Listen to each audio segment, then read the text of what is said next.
দাদা ওই শাড়িটা দিন। ম্যাডাম আপনি যে শাড়িটা নেবেন সেটাই খুলুন না, সবগুলো কেন খুলছেন? আমি একটা শাড়ি নেবো, তাও চেক করে নেবো না? এসব কি হচ্ছে? বুঝতে পারছো না?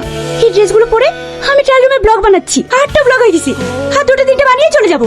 তুমি দয়া করে এসবগুলো বন্ধ করো। তুমি তো আমাকে একটা ড্রেস কিনে দিবা, ওইতে আমি একটা ব্লগ বানাতে পার। সবাই বলবে না আমি একটা ড্রেস পরে ব্লগ বানাই? তাই এদের ড্রেস পরে আমি কয়েকটা বানিয়ে নিচ্ছি। আল্লাহ, আমি এই কোন পাগলে পাল্লা পড়েছি? তোমাকে দয়া করে একটু বুদ্ধি দাও, না হলে আমি শেষ হয়ে যাব। আজকে নতুন কিছু একটা তৈরি করতে হবে, কিন্তু কি তৈরি করি? চিকেন দিয়ে কোনো আইটেম তৈরি করব, কিন্তু সেটাও তো আমি পারি না। আইডিয়া, চিকেনের যত রকমের আইটেম আছে সব দেন। অত সব আইটেম তুমি কি করবে? বকো না তো, চুপ করে বসো। এর মধ্যে কোনটা ভালো লাগছে? এটা একটু ভালো লাগছে। তোমরা বসো, হ্যাঁ আমি আসছি। দাদা, চিকেনের এই আইটেমগুলো তৈরি করতে কি কি মশলা ব্যবহার করেন? ম্যাডাম, এগুলো আমাদের সিক্রেট আইটেম। সব সিক্রেট রাখলেই হবে? ওদেরকেও তো জানাতে হবে। কেন বলুন তো? আপনি খালি